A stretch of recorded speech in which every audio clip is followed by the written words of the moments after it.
Okay, so now that we've learned how to multiply these things, we're going to talk about special cases, ones that you can recognize the answer quicker. Now, this doesn't change the process.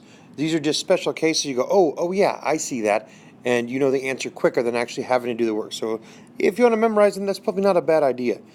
The reason being is that when you go back to factor them, if you recognize that pattern, you'll be able to translate them back into the form that we're discussing today pretty quickly. The first one is square of a binomial. So what that means, if you take a look here with me, so instead of just having a plus b times a plus b, technically it's a plus b squared. Again, what that means is if I were to give you a plus b, right, times a plus b, you recognize that's a plus b squared. If I were to put numbers and that sort of thing to it, so if I said x plus 2, right, times x plus 2, you'd recognize it's really x plus 2, the whole thing squared. And again, what that looks like here is, if I have that, this is the pattern that follows when you multiply it out. And you could do that. You could multiply out, you could start here, a times a is a squared, right? B times b is b squared. Then a times b plus b times a is 2ab. And you'd get this pattern. But again, just recognizing that it follows a specific pattern. And we'll do some examples of this. Likewise, if I have a difference, so instead of a plus b, I have a minus b times a minus b. And again, what that might look like would be x minus 3, right, times x minus 3. And you recognize it's really x minus 3, the whole thing squared. It follows this pattern. And below here I have a couple of examples for you.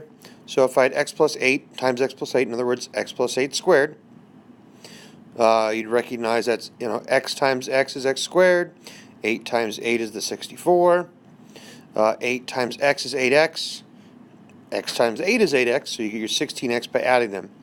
And again, you can go ahead and FOIL them out if you wish, but this helps us recognize there's a pattern here.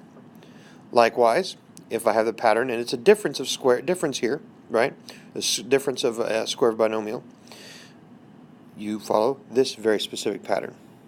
Again, notice how similar the two are.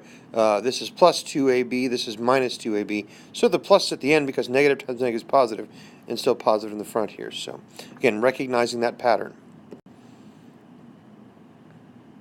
Here, product of a sum and difference. So in other words, if I had one of each, so and again, you have to have the same thing here. So if you look at my example down below, recognizing that x plus 9 times x minus 9 is a product of a sum and difference, right? Notice that 9 and 9 are the same. The x and x are the same. And in the end, that gives us x squared minus, and then the second term squared.